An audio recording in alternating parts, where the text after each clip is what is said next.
This is Cruise Radio. Cruise Radio is brought to you in part by tripinsurance.com. Travel insurance done right by the people who know travel insurance. Get a quote today at tripinsurance.com. Broadcasting from the tripinsurance.com studios in Jacksonville, Florida. This is Cruise Radio. Cruise Radio. Hey, how's it going? My name is Doug Parker. Thank you so much for checking out this episode of Cruise Radio. Very happy to have you here, my friend. This week's show, a second review of Margaritaville at Sea Islander, the old Costa ship or the old Carnival Spirit class ship. Also, staff writer Richard Sims is here with Cruise News. Hey, Richard. Hey, Douglas. And we start the week with a sad story up in Alaska. Yeah, that's right. There was a landslide in Ketchikan, Alaska, which did a fair amount of damage. It plowed into a house or two. It killed at least one person, injured several others. The governor of Alaska wound up issuing a state of emergency, and the impacted area was immediately ordered evacuated. If there's an upside to this, it's that no cruise passengers were directly involved, despite this being a very, very popular destination and there being several ships going in and out of port during this time period. Some excursions had to be canceled, as one might expect. This latest incident comes only like a couple months after a July landslide, which actually, you might remember, we reported on this. Some cruisers were on their way back to the ship, and the landslide actually ended up blocking their path, and they had to, take a boat to get back to get to another port where they met up with the ship. So that one certainly had a bigger impact directly on cruise passengers. Carnival issued a statement saying that the various cruise lines under their corporate umbrella were offering whatever help they could as the situation developed. But that's the latest that we have on it right now. Is, like we said, one person dead, several people injured, but nobody, as far as we know, was directly impacted as a cruise passenger. And Carnival Vista is celebrating 8 years of propulsion issues. We've talked for a while about this recurring problem that Carnival Vista's had with its propulsion system pretty much from the beginning. Last week, Carnival announced sort of an all-hands-on-deck situation. They were going to try and fix the problem while the ship was in port. The shoreside and onboard teams were going to work together while they were in Port Canaveral. It meant the ship was going to depart later than it was originally expected to, but guests were able to go on board at their regular time, start their vacation, because the technical work wasn't going to impact things like, the bars being open or Guy's Burger Joint, whatever. Flash forward to the current cruise, and it's still they're still having these propulsion issues. So that cruise has been impacted. The next sailing, which is departing on September 1st, is going to see a couple of itinerary changes. And then the September 7th sailing is being canceled entirely. Guests on the canceled sailing will get both a full refund and a 100% future cruise credit. And if there's, we keep focusing on the bright side because that's what we do. And if there's a bright side to this one, it's that at least these people found out in advance. So often these cancellations, people are already on their way to the port. They may even be sitting in the terminal when the ship is canceled. This time, they found out about a week in advance, and they are getting a future cruise credit for 100%.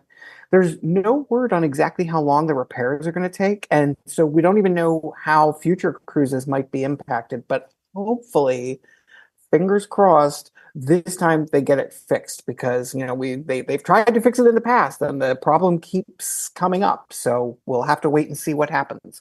And more mega ships are coming soon. So if you're one of those people who likes to jump on board a new ship every time Royal Caribbean rolls one out, you are going to be busy for several years.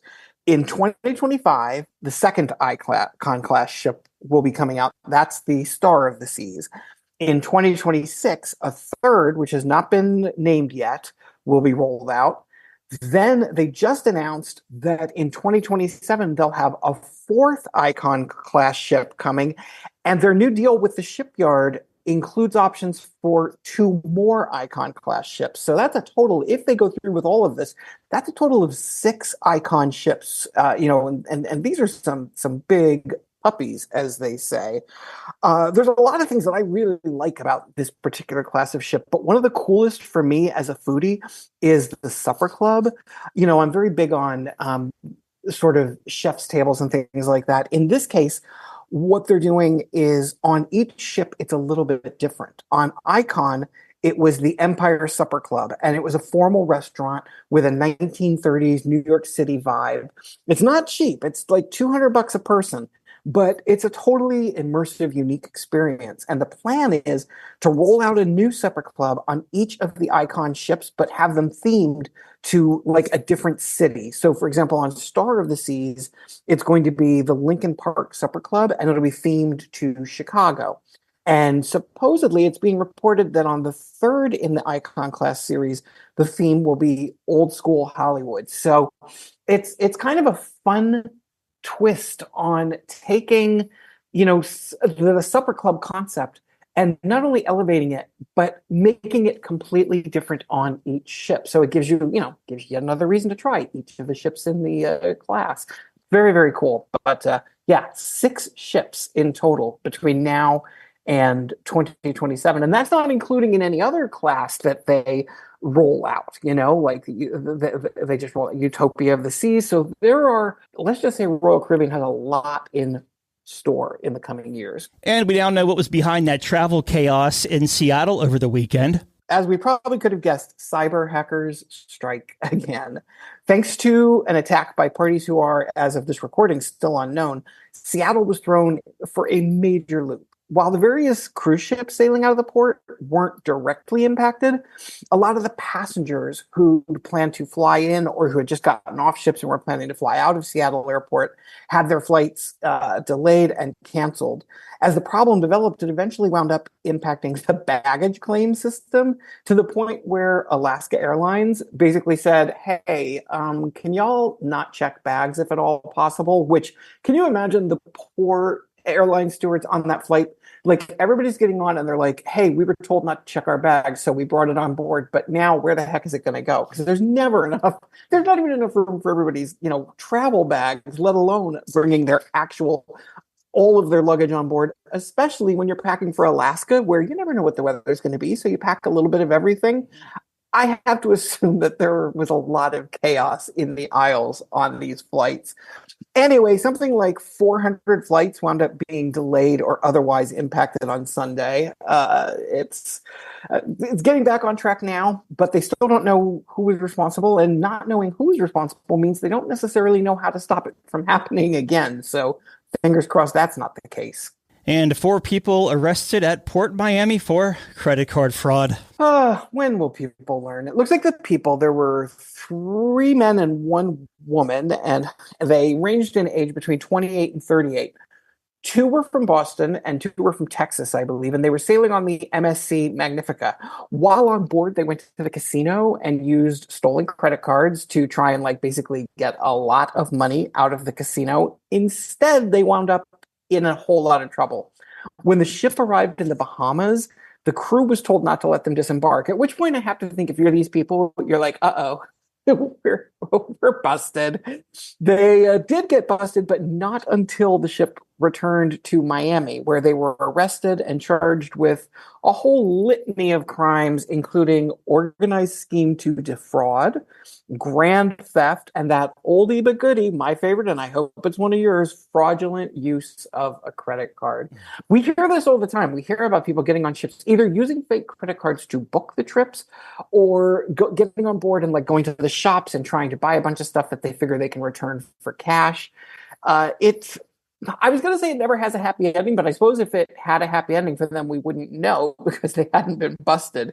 But we hear about them getting busted doing this a lot. And I always want to know, I'd love to sit down and ask these people, why did you try and do this on a cruise ship? Because a cruise ship is an enclosed environment where if you're caught, you have nowhere to go.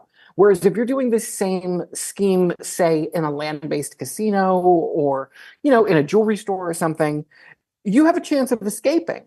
But if you're busted on a cruise ship, you're busted. You ain't going nowhere. Like these people, they weren't allowed to get off the ship in the Bahamas, and they were arrested when it got back to Miami. So why? Are you just not that smart, or do you know something that we don't? Before we go, I have to ask, what is going on with the Villa Vie Odyssey? I know you love this story, and I believe at the time of recording, it's still showing Belfast? I do. The Villa Vie. I'm so glad you asked, because I'm borderline obsessed with this. So the good news is, people who bought staterooms on this 3-year cruise that has yet to sail, they are allowed on board now. But what's kind of funny is, from what I have seen, and this is another thing that I go down a YouTube rabbit hole with, there's a particular couple who I've been watching their adventures, and they are allowed on the ship, but they can't sleep on the ship. So every day they go to a hotel and then they are bussed over to the ship and they go on board and they eat and they go to the bars and they work and whatever. And then at night they are taken back to their hotel. So the ship is certainly getting closer. Yesterday, they posted a video of various room tours. It's interesting because most of the people who have booked on this ship seem to have booked, either inside or ocean view staterooms. And the tours are interesting because you look at the staterooms and you're like, I could spend a week in that. But 3 years, they're very small. And the people basically say, well, yeah, but that's just, it's the old argument. That's just where we sleep. The ship is actually our house. This room is simply our bedroom. That's all it is. And in that context, it does make a lot of sense. But I just imagine if you were traveling with someone and, you were spending a lot of time in that quote unquote bedroom, you would drive each other nuts. I mean, I know I couldn't spend 3 years in that room with my very best friend. I would without doubt murder them. But the ship is putting people on it. They've also, I have to say, the folks at Villa Vie seem to be really taking good care of them. They not only are feeding them, and they're paying for the shuttles back and forth, and I think they're paying for their hotel. They're also arranging for them to go to excursions in, the area that the ship is currently berthed in. No word yet on when they will pass all of their, inspections and get all the paperwork in order and be able to sail, but trust me when I say that as soon as there is any word in that area, I will 100% be here to tell you. Very good. Staff writer Richard Sims, as always, thank you, my friend. As always, glad to be here. Have a tip or a lead on a news story? Let us know. Email tips@cruiseradio.net. A big question we get at Cruise Radio is, how do I know if I need trip insurance? Simple answer. If you're getting on a plane, taking a road trip, or getting on a cruise ship, you need to have travel insurance. Hey, it's Doug Parker from my friends at tripinsurance.com. Not only does tripinsurance.com protect your vacation investment, but it also gives you peace of mind in case anything were to go wrong on your trip. How do they do it? They offer 3 different types of trip insurance policies. Good, better, and best. One policy for every vacation budget. But it doesn't just stop there. They're up to 40% lower when you shop around on other comparison sites. Plus, tripinsurance.com offers 24-hour customer support before, during, and after your trip, online claims assistance, and travel alerts to let you know what's going on at your destination. But find out for yourself. Check out tripinsurance.com. Just back from a cruise? Let's talk about it. Email Doug at cruiseradio.net. Mitch and his family just returned from the brand new Margaritaville at Sea Islander. It was a 5-night cruise that was supposed to go to the Western Caribbean, but that got changed all around because of the tropical system out there. How you doing, Mitch? Good. Very good. I'm excited to get your thoughts on this ship. We got a review of it when it first came out of Tampa a few weeks before you sailed. It was kind of a hot mess, so I'm excited to see if they actually have cleaned up their act a little bit or are still going through growing pains or whatnot. So you're in the Ponte Vedra area, Jacksonville, right down the road from me actually here. So give me some pre-cruise thoughts. What made you want to take this 5-nighter? I was just looking for something for the summer, and it was over 4th of July that week. And it really was like, well, even if it stinks, like, hey, we're still going for 5 nights. Parking was easy there. You can prepay to park, which I do recommend to do. And the parking lot is right there, and it's safe, and you walk right on. It's right in front of it, which is nice. Do you do like day of, or do you go down there a day before? Typically the day of. Mm-hmm. If we go out of Miami, sometimes we'll go the day before, but it just depends. But with Tampa, we went the day of. And you mentioned that parking was right there. So how was the embarkation process for you? Like, how much work do you have to do before you sail? Do you have to print out the paperwork, or is it all scannable? Like, how does Margaritaville at Sea do that? And also, how long did it take you to get from the curb to the ship? So we did ahead of time. We filled out, put passports in, all that kind of stuff online. and I don't know if it's changed since. You can tell it was still early on that they're doing all this stuff. Mm-hmm. It didn't seem like when we got there that the stuff I did online kind of mattered, because they kind of had to re-see everything, and actually had the lady, when she checked us in, had to take a picture of our passports and kind of manually do all the stuff I had already kind of done. So I don't know if that's their system or what that was, but the embarkation, it was kind of rough, but I do recommend for whoever goes, they give you an embarkation time and it's like 30 minutes, a window. Don't get there before your window, because you stand outside in a line. So like we saw the people in the group that was the 30 minutes prior to us kind of just go in at their leisure. But like we were in a whole line with a whole bunch of people just waiting for our time to start. Interesting that they are. Go ahead. Sorry. No, go ahead. No, I was going to say, you never really see a cruise line enforcing that these days, you know? What it was, and I don't know, I think it's going to get better as time goes on, but as we went in, they let us in the building, and then there was a little line to get through security, and then it was kind of strange. They actually counted. They would take groups of 30 and let them go up and go through the metal detector and put your, bag through and all that kind of stuff. And then as soon as that kind of filtered through, then they'd bring another 30. So you'd kind of come through in chunks. And I didn't realize it at the time, but after we went through security, then you go through to another room where you meet an agent, and that's where they check you in. Mm-hmm. And the check-in process, they had a lot of agents, but the check-in process was really long. Yeah. And it was very, like I kind of said, it was kind of laborious. Like we had to show our IDs, we had to show our passports, we had to show everything. And it, like, they were doing it with an iPad, and it's really clunky. And I think that was kind of the bottleneck. So that sort of backed everything else up. So I do kind of understand, like, when you're standing outside, you don't realize any of that stuff is going on inside. Yeah.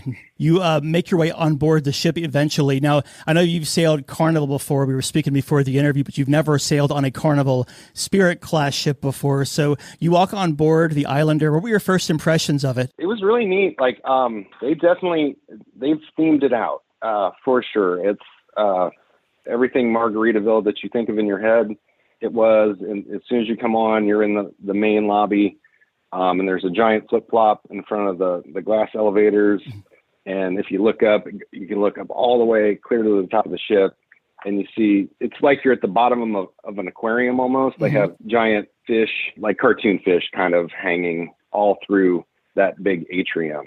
What type of stateroom did you have for this 5-night cruise? And what were your impressions of it throughout the week? We had an interior room. And definitely, as soon as you walk in, definitely themed out. We've actually stayed at the Margaritaville Hotel here in Jacksonville as well. And it kind of reminded me very similar to the way they do the rooms there. Very bright, very light. Got all the just little things and stuff, like you're on Margaritaville time, 5:00, all that kind of stuff. Whenever they ship went in for the refurb, like, did they add USB-C plugs or anything like that, or USB plugs? There were, yes. So on the next to the bed, there were lamps, and in the lamps they had, kind of like a hotel, they had the USB in each of those. And then up by the desk, there was a plug and then a USB as well. Did you feel there was plenty of storage for the three of y'all for the 5 nights? Actually, no. It felt kind of big. I mean, there was 3 of us in an interior cabin, so that's always a little squinched. But it did feel big, but I think it came with, there really were no, at the desk, there was some drawers, and then on each side of the bed, there was shelves where there typically would be some drawers, like a nightstand. So we used that. And then there were 3 closet doors, but there weren't any shelves in there. So unless all your clothes kind of hung, finding places to put stuff was hard. So let's talk about the food on board the Margaritaville at Sea Islander. And we'll start at the top at the buffet area. What are they calling that space up there? I did like the name of it. It's called the Port of Indecision. Okay. That's cool. Which I thought was kind of a cute name, because that's what happens at a buffet. No, for sure. Quite decide on what you want. And like I said, I had not been on a Spirit class ship, so I'm not quite sure how it's normally set up. But I will say, up there, there was only like 3 very short lines of food. You can see on the Spirit class, it probably would have 4, but Margaritaville, one of them, they made a coffee shop where you can pay for coffee or pastries or whatever. And then what would have been one of the spaces for a buffet, I believe, is where they put the pizza place. The lines for food were very, very long because there was only 3 lines to get in, and it just would wrap around.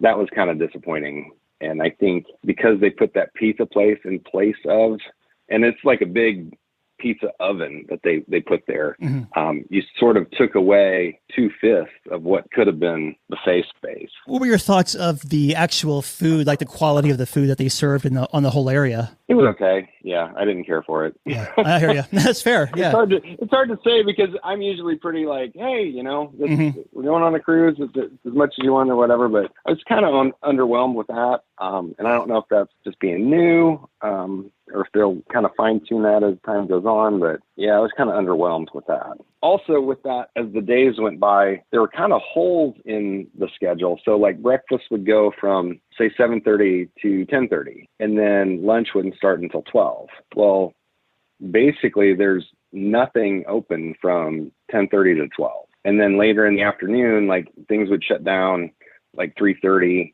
And then until 5:30 when dinner opened, there's kind of the hole there. Yeah. Although at that point in time, there's a burger place, the Cheeseburger in Paradise, and there was a taco place, and then pizza could kind of fill in the gaps at those times. But in the morning, from 10:30 to 12, there was a gap, which wouldn't be as big a deal, except for, like I said, with the buffets having those only 3 lines to get into. If you went to get something at noon, forget it. Everybody had waited because there's this hole in time of food, and then there's only 3 places to go. It kind of causes this weird bottleneck of things. So you kind of have to plan your day. You mentioned that the pizza place, they brought in the whole oven and everything. Is the pizza complimentary, or was it like a specialty restaurant they built inside of the buffet area? It was complimentary, and it was good, but it would be when kind of at the off times, either late in the evening or during the day when I was kind of talking in between lunch and dinner, the line would be pretty tremendous. And then the same with the Cheeseburger in Paradise, which was also very good. Full disclosure, those burgers, they were more of a smash burger, which I like, but some people I could see not caring for that because it wasn't like a big quarter pounder or anything like that. It wasn't like, say, Guy's Burger or whatever on the Carnival ships. But anyway, the line for that, I saw the one day, I forget where we were, but it was, so there's, in the middle of the ship, there's 2 pools on that top deck. The line for the burgers went past the one pool, clear to the next pool. Oh, jeez. And I think it did move fairly quickly because unlike like Guy's Burger on the Carnival ships, you don't really tell them what you want. They give you the burger and then there's a toppings bar. So it's like, you just got to get up there and they hand it to you. But even still, there was that kind of line. What about other specialty restaurants around the ship? So you mentioned the smash burger place. You had the pizza there, the buffet. Jimmy Buffett has a steakhouse, I believe, on there. Did you get to go into that at all? I didn't. We did run into a lady who said she had went there, and she said it was extra, of course, but she goes, it was next level. And she goes, it really was worth it, which it's kind of funny because we were sort of underwhelmed with the food. So when she said that, it was like, oh, wow. So maybe it's kind of like, maybe that is worth it right. to try that out. But she was very, very pleased with that. Also up top next to the opposite side of the ship on the pool deck from the burger place, there was a taco place. It had a cute name. I forget what it was, like Mexican Cutie or something like that. Something from one of his songs was the taco place. And it did breakfast stuff as well. And then, it did lunch. How about the main dining room? So the main dining room down below, there was 2 of them. Forget the names. One was the Islander and one was, I don't know, Fins or something like that. Anyway, so they kind of like a regular cruise ship is sort of the top and the bottom. The bottom was one. The top level that you could see through to was the other one. The funny part is that the top level it wasn't complimentary. You paid to go, okay, which is fine. But it was always pretty empty. Mm-hmm. And I looked at the menu. The menu didn't really look any different than the one that was complimentary below. So it really seemed like wasted space. So I'm not quite sure what they're kind of working on there. So we went to the sit-down dining. We actually even went to the sit-down breakfast a few times just because of the buffet situation, which that was pretty good. In the dining room, and I think it's just being new, the wait staff was very friendly and they wanted to help, but the wait times were terrible. And I don't know if that was problems back in the kitchen or what that was, but it wasn't just, it was several times that we were there once we got in where we just sat and waited. And there was a few times where one was, I remember specifically at breakfast, and one was at a dinner where we saw other families and stuff sit down, and like we were fortunate enough to kind of get ahead of the curve, I guess. Mm-hmm. And like we got seated and served. Like at breakfast the one morning, these people were still sitting with their menus when we were leaving, and they sat down pretty shortly after us.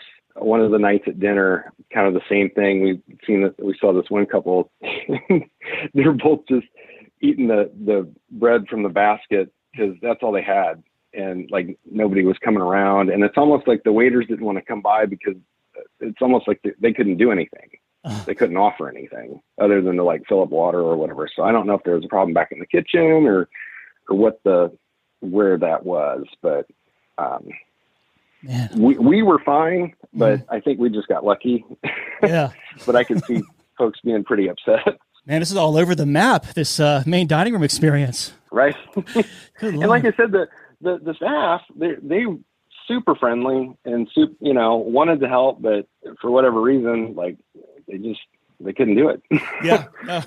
So let's talk about the entertainment then on this 5-nighter. Was it a lot of Buffett-inspired shows or tropical-type shows? There were a few, and they all have a little, like one was a country western, one was more Caribbean-inspired, I guess.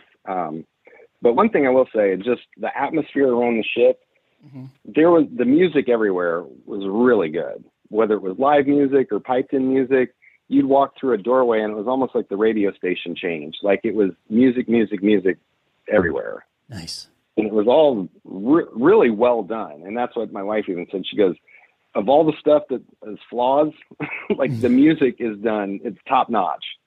And it really is. And they had out by the pool, they'd have a band. They did the music portion very well in all areas. The entertainment, though, when it came to like the actual theater shows, they only had one show per night. So instead of like an early and a late, there was just one. And so unless you were there super early and got your seat, you were kind of out. Was it big enough to accommodate everyone who wanted to see the show? Not for just one showing, no. Yeah, okay. And I think that's it. And they just need to move to having like an early and a late instead of just one. But I think it would be. I went to one. My wife ended up going to two. But you really had to plan for it and get there early to do that. And then the other thing she noticed was there was no bar service within the show itself, like no wait staff. Interesting. Yeah. All right. How were the sea days as far as crowds and congestion? I know you mentioned before we started recording here that you were supposed to go on a Western Caribbean cruise, but the weather had other plans for y'all. So how were the sea days heading to your ports of call? The sea days were good. The seas were really smooth because I think the storm was on the other side of the Caribbean. So everywhere else, the weather was pretty tremendous. I will say just all the areas that they have for chairs and stuff, unless you really wanted to be in or right at a pool, you could have any chair you wanted. If you wanted to be in a pool or right at a pool, it was a little more of a struggle to get chairs and things. But there was plenty of places. And actually, it was so warm, you kind of wanted to be in a place where you'd get a little breeze. I'm curious, what did you think of that layout with the two different pools there on Lido instead of like the regular Carnival ships that have just the one pool in the main deck right there? I liked it, and it did break it up between people, and they had it's kind of a weird sort of lounge chair. It was plastic, and it must have been fairly light because you could take it. So the deep part of the pool was there, and then the majority of the pool area was kind of like a wade pool, or, you know, up to your ankles or whatever. Mm-hmm. And it was fairly large, and people had these kind of little lounger chairs that they could put in that. You could be in the pool on one of those chairs. Okay. And there was a stack of them, and, you know, you kind of come and go. It would, especially on sea days, that would get pretty crowded with people, obviously. And especially at the time of year, because it was so warm, everybody wanted to be in the pool, which was funny to me because the hot tubs were pretty empty, mm-hmm. but the pools were really full, which seems usually it's the opposite in most cases. Yeah, I know. Are you and your wife like huge Buffett fans, or were you just like, you know what, I want to check this new ship out? We were more check the ship out. Gotcha. Okay. I like Jimmy Buffett, okay, but I'm not a parrot head by any stretch. Gotcha. Okay. No, I like it, but I'm not, that. But I did see, we did notice there was kind of it was sort of both of that. There were people who cruise, mm-hmm. Who were trying it out. And then there were definitely people who came there specifically because it was Jimmy Buffett. And I will say the people who, like, it's a review and I've cruised a lot, so I kind of can look at different things and kind of have higher expectations. Mm-hmm. I think for the folks who come who are Buffett fans, they have the time of their lives because sure.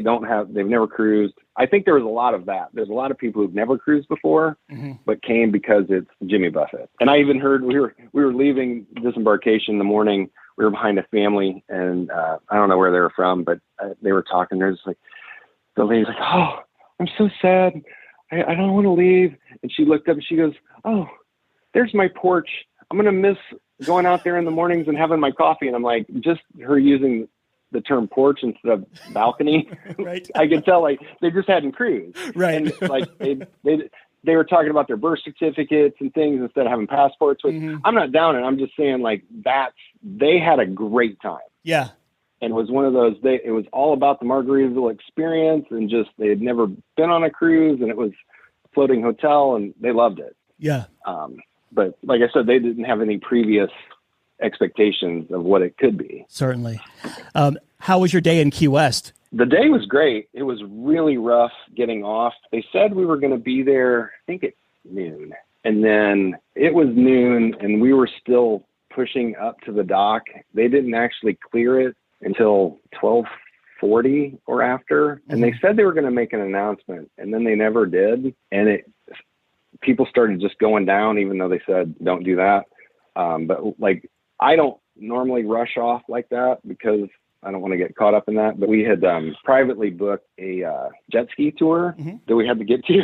So we kind of got down there in the fray, and it took a long time. And the way lines were converging and people cutting in front of people, it was a really bad experience just getting off. And it really came from, like, we didn't go that far from Tampa to Key West. Like, we could have gotten there sooner and tied up on time and gotten, you know what I mean? Like, it was kind of a domino effect because mm-hmm. they were late in the going. Where does the ship dock in the Keys? Is it right there at by Mallory Square, or is it at that military base where you have to take the shuttle into port? It's at the Mallory Square. How was your jet skiing excursion? Oh, loved it. That's the second time we've done it. We went on a Virgin voyage and did it once then as well. And those guys are really good. After that, you went to Nassau because of weather. Instead of going to the Western Caribbean, of course, as we mentioned, you shot over to Nassau instead. How was your day there? It was good too. The weather was great. Kind of the same thing with debarkation there. They said they were going to be there at a time. And that was the other thing, like in Key West, we weren't actually in Key West that long. It was like from 12 to like 6.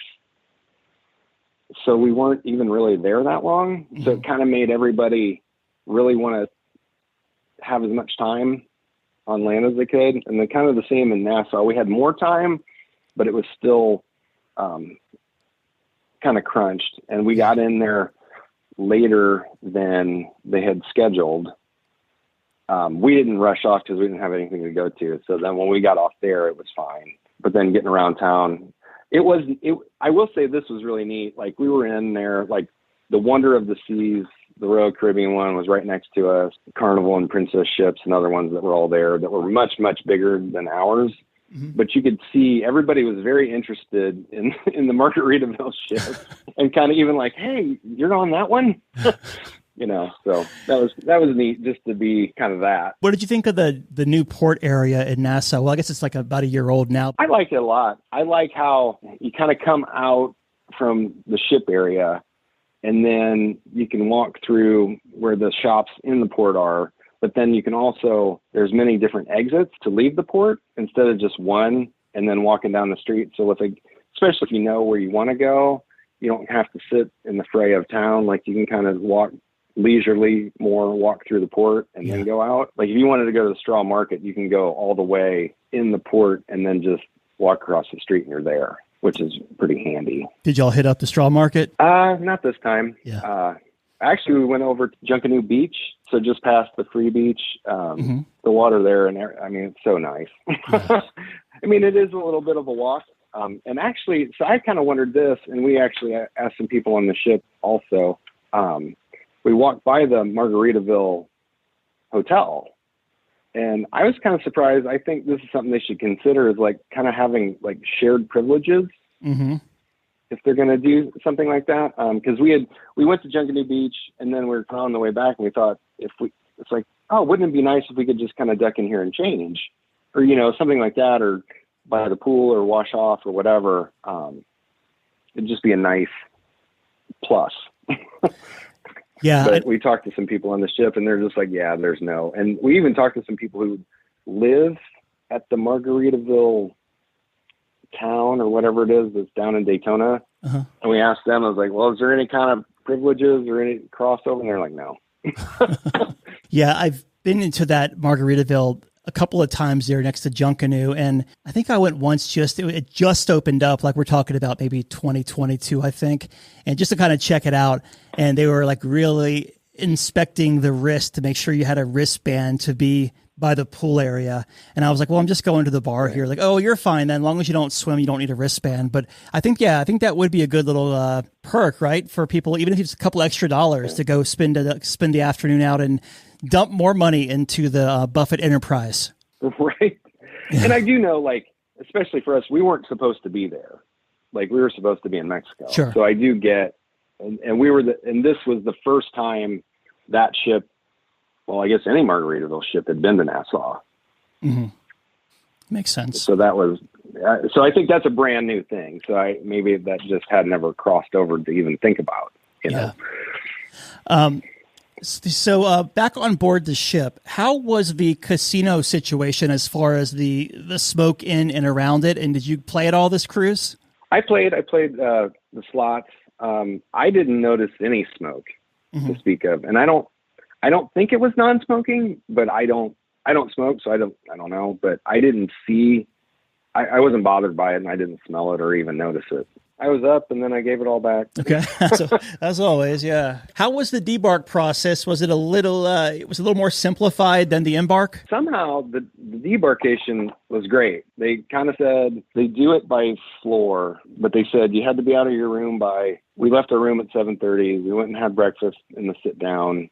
We had left our bags out the night before. After we were done with breakfast, we kind of heard them starting to do some of the floors, and then we heard ours, and we went down. We never stopped walking. It was so fast. When I was in the car and we're driving home, I was like, I couldn't believe how early it was and how far I had gotten already. And we were home here in Jacksonville. It was before noon. Back home now, you're kind of unpacking this cruise and you're thinking about it. Do you have any first-time tips to offer anyone who may be considering checking out this 4 or 5 nighter on Islander? So one thing, and this is the strangest thing to me, and I don't know what it is. And I get the theme, but you need to bring some kind of watch. There are no clocks, and the clocks that are there are set at 5 o'clock. They don't move. No clocks work. All the ones that were the Costa ones, they have stopped them, and they've stopped them at 5 o'clock. That's really leaning into it. Right. But then there's a schedule, and there's things, and there are times for stuff, but that totally depends on you to do it. Do they have any kind of app? That was the strangest thing. No. So, a couple things with that. So the card, it's a weird thing, and I wouldn't have really noticed it, except so when we first get your card to your room, kind of like it used to be, just a card. You slide it to do drinks, you slide it to get in your room, whatever. On your card, it actually has your room number. Weird. Which felt a little disconcerting. Yeah. And I wasn't the only one that kind of noticed that. Like, even other people were kind of like, it's got my room number on it. And we were even in the buffet one day, and my wife's like, oh, you dropped your card. And I was like, no, I didn't. I was like, this is somebody else's. And we picked it up. And we even thought, we ended up giving it to one of the waiters or whatever. Like, hey, found somebody's card. But I was like, since we know their room number, we actually could just slide it underneath the door to their room to give it back. Right. Which is just such a weird thing. Yeah, that is bizarre from a safety standpoint, if anything. Yes. I was really surprised at that. And I think a lot of people were taking it, because even at a hotel, like, it doesn't have the number on it to your room. So that was a little strange. What was the biggest highlight of this cruise for y'all? It really is the theme of it. You do get caught up, and I thought we were a little worried that it would just be Jimmy Buffett all the time, that song over and over and over again. And actually, if you have to call Margaritaville at sea, the hold music is Margaritaville on continuous loop. So I was like, oh my gosh, I hope this is not it. But it wasn't. The music was great. The theme was always there. The staff was really good. I will say at the end, the staff, especially the cruise director, she was really pushing the survey. So the last night of the cruise, they would send the survey out. And that's kind of what was a little strange. So they don't have an app. So like for me, there's no reason to have my phone with me. But then there was a couple different crew members that kind of like, hey, don't forget to do the survey and send the survey. I was like, well, I don't have the Wi-Fi package. And they're like, oh, no, here, I can help you get your phone on. I was like, I don't even have my phone with me because there's no reason to. But they were really pressing to do the survey while you were still on the ship. And obviously they're like, we want 10s, we want this. And it's just like, well, if you want 10s, you're not going to get better. Like, you need to know the truth so you guys can get better. Well, in closing here, your final thoughts of Margaritaville at Sea Islander. If the price is right, I'd try it again. If you love Buffett and you love that lifestyle and you've never cruised before, then it's definitely something to do. Like I said, the people we saw who had never cruised before and went, they loved it. And if you're on a cruise, it's not a bad day. Yeah, that is very true. I noticed that a couple of people have been like posting on like in the Facebook groups and on Cruise Critic, like they have some pretty creative drinks at the bars. Did you notice any kind of like really cool craft cocktails or anything as you were walking by? I didn't. I do think probably their version of what you would call the alchemy bar. It's called Havana Daydreaming. And it was down near the theater on one of those decks. That was kind of their craft cocktail bar.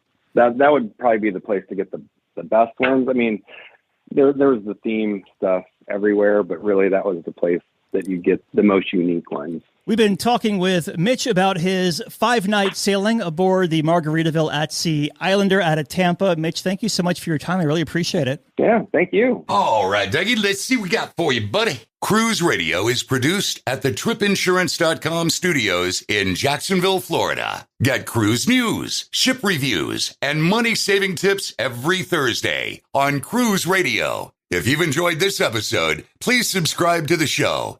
If you want to help spread the word, give Cruise Radio a 5-star review. Find Cruise Radio where you listen to your favorite podcast or online at cruiseradio.net. I'm your announcer,